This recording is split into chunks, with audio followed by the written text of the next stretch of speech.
Ladies and gentlemen, let me tell you something. You are always one decision, one habit, 1 week away from a completely different life. I ain't talking about no magic pill. I'm talking about doing real work, getting real results.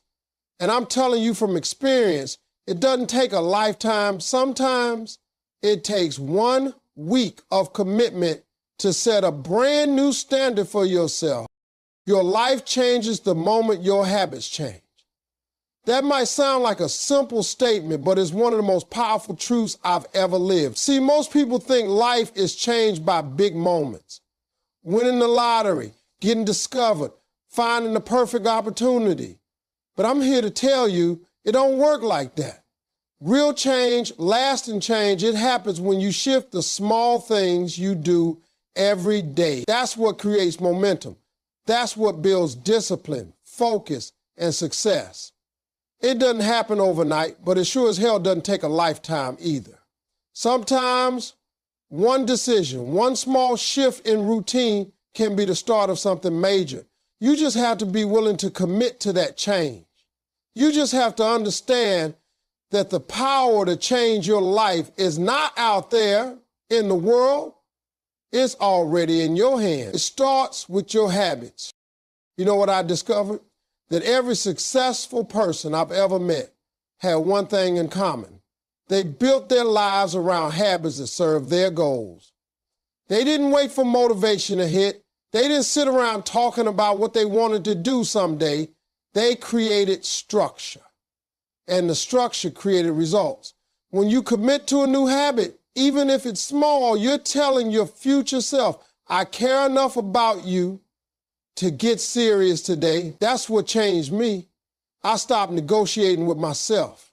I stopped hitting snooze on my dreams, and instead I decided to show up for my life like it mattered.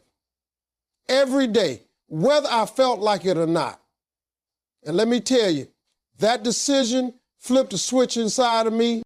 I used to think you had to feel inspired to act, that you had to be in the right mindset, in the perfect environment before you could really do the work. But no, that's a lie we tell ourselves to avoid the discomfort of growth. The truth is your life will always match the quality of your habits. If your habits are lazy, your life will be chaotic. If your habits are strong, disciplined, and focused, your life will begin to reflect that energy. Habits are not about perfection, they're about consistency. Show up for yourself every single day and see what happens. It's not going to be flashy at first. It won't always feel good, but it works. And what works consistently becomes powerful. One of the most surprising things I learned is how fast things began to shift when you change your habits. You expect it to take months or years, but often it only takes a few days for your mindset to start changing. The moment you follow through with a commitment to yourself, you start building trust with the person in the mirror. That trust is priceless because once you trust yourself, you become unstoppable. You stop waiting for approval. You stop depending on outside validation. You stop looking for shortcuts and start showing up with real energy. That's how growth starts. That's how life begins to change. What I love most about this idea is that it puts the power back in your hands. You don't have to wait for someone to save you. You don't need the perfect timing or the perfect plan. You just need to make a decision. One new habit, one new standard, one shift in your thinking. And from there, you keep showing up. You do it scared, you do it tired, you do it even when no one claps for you. Because eventually, those habits start to build a new version of you, stronger, wiser, more focused. And you begin to feel that shift in your energy. The world doesn't look different, but you feel different. And when you feel different, you move different. That movement is what creates results. That's where momentum begins. Morning routines shape the rest of your day. That's something I learned not just from books or successful people around me, but from living it. The way you start your morning sets the entire tone for how your mind, body, and spirit show up in the world. If you start the day feeling rushed, chaotic, scrolling your phone, or reacting to every notification, guess what? That becomes the rhythm of your day. You spend your time reacting instead of creating, chasing instead of leading. But when you take control of your morning, even just the first 30 or 60 minutes, you take control of your life. You begin to build a sense of structure, clarity, and focus before the world even has a chance to interrupt your peace. That's why so many highly successful people swear by their mornings. They're not just trying to look productive, they're protecting their mental real estate before the day starts throwing punches. What I discovered is that a good morning doesn't have to be complicated. It's not about doing 10 things before sunrise or following some influencer's perfect checklist. It's about choosing a few powerful actions that ground you, energize you, and prepare you to win. For me, it began with simply waking up earlier, not crazy early, just early enough that I wasn't rushing. That small decision changed everything. I wasn't reacting to my alarm anymore. I wasn't jumping into emails or conversations before I had even spoken to myself. I had space. That space gave me time to think, time to reflect, time to get in alignment with what mattered most to me. I wasn't just living on autopilot. I was deciding how I wanted to show up. Another powerful part of that morning routine was what I chose to focus on. I started by saying thank you. Before my feet touched the ground, I would speak out loud one thing I was grateful for. Sometimes it was big, like my family, or the chance to do what I love. Other times it was small, like waking up healthy, or the sound of birds outside. That one act of gratitude would shift my mindset. Instead of starting the day with stress or pressure, I started it with perspective. Gratitude reminds you that you already have something worth fighting for. It centers your mind, calms your nerves, and opens your heart to possibility. It makes everything that follows more meaningful. Then came the intention. I'd write down a few things I wanted to accomplish. Not a massive to-do list, just 3 clear priorities. When you name your focus, you stop getting distracted by things that don't matter. You stop getting caught up in other people's chaos. You start moving with purpose. You walk through the day like it belongs to you, not like you're borrowing it from somebody else. That's the power of intentionality. It's not loud, but it's steady. And that steadiness builds confidence. You begin to feel in control of your time, your choices, your direction. And once you feel that, everything else starts lining up. There's something sacred about choosing your energy before the world chooses it for you. When your morning has rhythm, your life starts to find rhythm too. You speak better, think clearer, respond smarter. You don't let small problems throw you off because you started your day in alignment with your vision. That foundation gives you something to stand on, even when life throws uncertainty your way. People around you can feel the difference. You're calmer, more focused, less reactive. And they don't know it's because of what you did that morning, but you do. You know you made time to connect with yourself, to organize your thoughts, to speak life into your day before anyone else got to say. That quiet commitment, that private discipline becomes your advantage. It becomes the reason you walk through life with more peace and more purpose, no matter what's going on around you. The people around you influence your growth or destruction. This is a truth that hits hard when you finally realize how much of your energy, your mindset, and your progress is connected to the company you keep. For a long time, I thought I could do it all on my own. That no matter who I was around, I could keep my head straight and stay focused on my path. But eventually, I learned the hard way that even the strongest mindset can be weakened by the wrong environment, the conversations you hear, the energy you absorb, the standards people around you live by. All of that seeps into you slowly.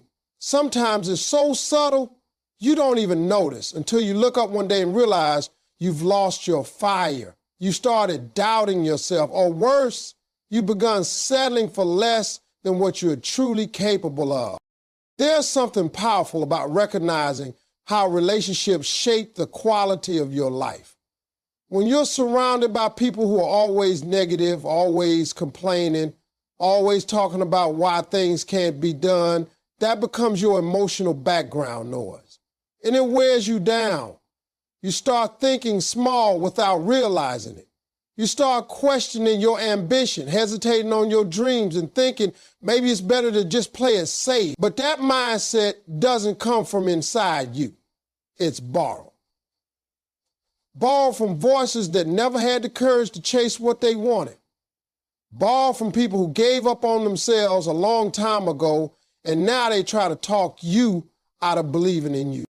On the other hand, when you place yourself around people who are striving, growing, challenging themselves, and speaking life into their goals, everything changes. Suddenly, dreaming big doesn't feel foolish, it feels normal. Hard work doesn't feel like a burden, it feels like the standard. When you're around people who hold themselves accountable, who push through fear and stay focused on their purpose, you absorb that energy. It rubs off on you. You start talking differently, thinking differently, walking differently. Your environment begins to elevate you without you even realizing it. That's the quiet power of community. It either lifts you higher or pulls you down. Sometimes the hardest part of growth is letting go of certain relationships. That doesn't mean you hate anybody or you wish them harm. It just means you love yourself enough to protect your space. Not everyone can go where you're going. Some people were only meant to be part of a certain chapter in your life, not the whole story. And that's okay. Growth means making decisions that feel uncomfortable in the short term, but necessary for the long term. It means being intentional about who you give access to your time, your energy, your dreams, because those things are sacred. They deserve to be protected. When you're on a path of becoming better, you can't afford to be surrounded by people who drain you or keep you stuck in old habits. You need people who challenge you, who check you when you slack, who remind you of your potential when you start forgetting it. You need people who talk about ideas, not gossip. People who are more interested in solutions than problems. People who celebrate your wins and push you to keep going when you feel tired. But those people exist, but you have to be willing to seek them out and create that circle. You can have all the talent, ambition, drive in the world, but if you're constantly surrounded by people who live in fear, laziness, or bitterness, it will start to affect you. That's why it's not just about mindset, it's about atmosphere. You can't grow strong roots in poison soil. You can't rise while you're carrying anchors. Choosing your circle is one of the most important decisions you'll ever make for your future. It's not always easy, and sometimes it gets lonely. But that space is where you'll finally start to hear your own voice again and align with who you were truly meant to be. Discipline beats motivation every single time. This lesson changed everything for me because for the longest time, I believed I needed to feel inspired in order to take action. I thought motivation was the fuel that would push me toward my goals, and I waited on it like people wait for perfect weather. I say, once I feel ready, I'll start. Or when I'm motivated, I'll commit. But the truth is, motivation is a feeling, and feelings are unpredictable. Some days you wake up and you're ready to conquer the world. And other days you don't want to get out of bed. You can't build a successful life on something that disappears every time you feel tired, discouraged, or distracted. That's where discipline comes in. Because discipline doesn't care how you feel, It's not about emotion. It's about commitment, consistency, and follow through. Discipline is doing what needs to be done even when you don't feel like doing it. It's getting up early when your body wants more sleep. It's finishing that project when your mind wants to scroll. It's choosing to eat clean, train hard, read books, and stay focused, not because it's fun, but because you know who you're becoming through that process. Discipline is how you show respect to your future self. Every time you choose discipline over distraction, you're investing in a version of you that's stronger, wiser, more capable. You're saying to yourself, I'm serious about this. I'm not just dreaming, I'm working. I'm not just talking, I'm proving. What people don't tell you about discipline is that it's not born from motivation. It's born from clarity. When you know exactly why you're doing something, discipline becomes easier to hold on to. It's not about having superhuman willpower. It's about being clear on what matters most. When your why is strong, the how becomes manageable. You stop negotiating with excuses. You stop waiting for the perfect mood. You simply do the work, and the consistency starts compounding. That's when you begin to separate from the pack, not because you're better, but because you're more consistent. The world rewards discipline in a way it never rewards potential. Talent might open the door, but discipline keeps you in the room. The other truth about discipline is that it builds confidence. Every time you keep a promise to yourself, you build trust. That trust is the foundation of confidence. You start to walk different because you know you've been putting in the work behind closed doors. You don't need validation, applause, or hype. You train yourself to show up, and that shows up in everything you do. Discipline teaches you how to master yourself, how to rise above the temporary, and how to keep your vision alive, even when the journey gets hard. And it always gets hard. That's not the issue. The issue is whether you trained yourself to keep going anyway. When you rely only on motivation, you'll stop every time life punches you in the mouth. You'll give up every time you don't see instant results. You'll waste time starting and stopping, never building real momentum. But discipline makes you immovable. It keeps you on track when your emotions are all over the place. It gives you something to lean on when nothing else feels stable. That's what makes it more powerful than motivation. Motivation is a spark. Discipline is the engine. The spark might get you started, but it's the engine that takes you across the finish line. It's also important to understand that discipline isn't about being perfect. It's about being committed. You'll slip up. You'll have bad days. You'll fall off track. But discipline gets you back up. It reminds you that one bad moment doesn't define your entire path. You don't have to start over every time you make a mistake. You just keep going, keep showing up, keep doing the work. That's what separates those who achieve their goals from those who only talk about it. Speaking gratitude aloud resets your mindset. That one habit alone has the power to shift the entire way you see your life, your challenges, and your future. There was a time when I used to think gratitude was just a soft, feel-good idea that people threw around when they didn't want to face reality.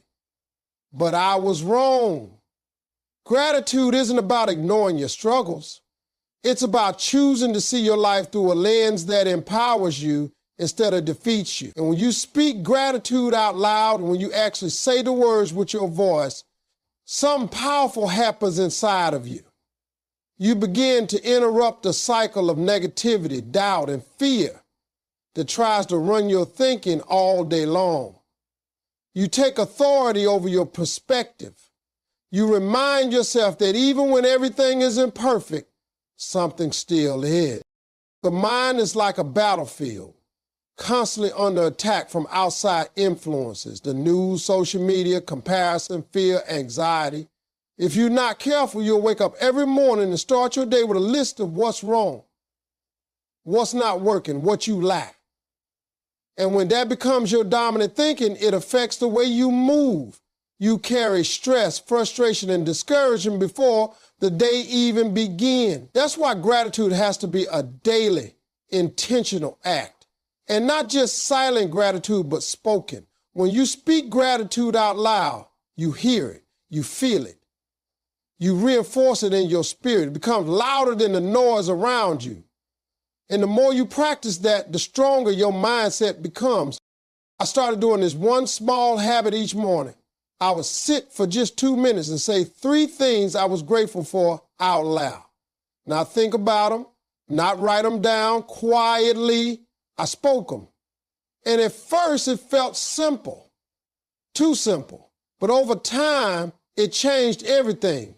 I started my mornings with power instead of pressure. I didn't need the perfect job or the perfect body or the perfect bank account to feel blessed. I realized I already had breath, strength, opportunity, and a brand new chance to grow. That gave me energy. That gave me clarity. And when your mind is clear, you start making better decisions.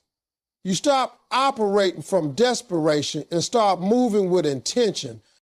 Gratitude also builds resilience. Life will always throw challenges your way. You will face loss, disappointment, delays, rejection. It's all part of the process. But when you train yourself to look for what's still good, you bounce back faster. You don't spiral into hopelessness. You find something to hold on to. Even in the middle of your worst season, and still say, I'm thankful for the lesson, and still say, I'm thankful for the lesson. That mindset is not weakness. It's strength, real strength, because anyone can be thankful when life is good. But when you can be thankful when life is messy, that's when you know you've grown. That's when you know your mindset is built on something deeper than just comfort or convenience. Another thing I've learned is that gratitude attracts more of what you want. When you focus on what you already have, you stop chasing everything out of lack. You start saying, I'll be happy when, and you start saying, I'm already blessed and I'm just getting started. That attracts opportunities, relationships, and ideas that are rooted in abundance instead of desperation. People want to be around energy like that. Life starts to respond to that energy. And it doesn't mean you start wanting more or growing. It means you stop hating where you are while you grow. Speaking gratitude aloud is a simple, powerful tool that grounds you in the present moment. It reminds you that you have more going for you than against you. It pulls you out of comparison. It shuts down fear. It builds faith. And most importantly, it reprograms your thoughts so that you can keep moving forward with hope, strength, and perspective. If you don't move, nothing moves. That principle applies to everything in life. Your goals, your mindset, your opportunities, your relationships, your success. Movement creates momentum. Action creates clarity.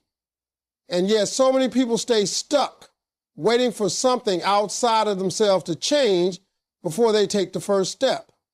They wait for motivation, for the perfect plan, for someone to believe in them, for fear to disappear. But the truth is, nothing in your life will shift until you do.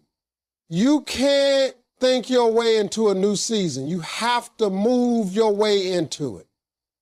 You have to be willing to take uncomfortable steps, to push past the hesitation, to do something, even if it's small, that signals to life that you're serious about becoming better. One of the greatest lies people believe is that they need to feel fully ready before they begin. But readiness comes through action, not before it. You might not have all the answers.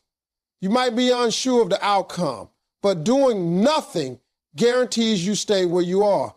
When you decide to move, physically, emotionally, mentally, you start waking up parts of yourself that have been dormant. That first step may not seem like much, but it sends a message to your brain, to your body, and to your spirit that you're ready to grow. And once you get moving, it gets easier to keep moving. The hardest part is almost always the beginning. That moment when you feel with doubts and fear and you choose to take action anyway, that's where the power is. Even something as simple as getting up and taking a walk, stretching, cleaning your space, writing down your thoughts, all of that creates motion in your life. And when you move your body, you shift your energy. You stop feeling stuck. You start generating new thoughts, new ideas, and sometimes even new solutions to problems that felt too big just a few minutes before. That's the beauty of movement. It doesn't just change your surroundings, it changes you. It breaks the pattern of passivity and sparks a new rhythm of intention. So when you feel overwhelmed, anxious, lost, or uninspired, the best thing you can do is move. Not sit, not scroll, not overthink. Move. This principle also applies to your dreams and goals. Some people spend years planning and preparing but never execute. They wait for the perfect moment that never comes.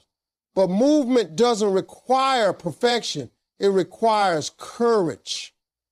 The best ideas in the world are worthless without action. The people you admire didn't get where they are because they had perfect conditions. They got there because they took consistent steps forward. They failed, learned, adjusted, and kept moving. Progress doesn't happen in silence. It happens through showing up again and again. You don't need to sprint, you just need to keep stepping. And over time, those small steps add up to big shifts. Movement also helps you build confidence. Confidence isn't something you wait to feel, it's something you earn through repetition. Every time you take action, even if you're unsure or afraid, you strengthen your belief in yourself. You prove to yourself that you can handle discomfort. You can handle pressure. You can start, follow through, and grow. That self-trust builds over time. And the more you move, the more you be. It becomes a cycle of momentum that fuels your growth. If you sit in the same place mentally, emotionally, or physically, you begin to shrink. Your world gets smaller. Your energy dims. But when you decide to move in any form, you invite change. You open the door to new possibilities. You might not be able to control every outcome, but you can always control your motion. And that motion is what leads to transformation. That's the beginning of building a new mindset, a new routine, a new life. The key is not to wait until you're no longer afraid. The key is to move while you're afraid, to move through the doubt, to move through the noise in your head. Because once you commit to momentum, you begin to see that progress isn't about speed, it's about persistence.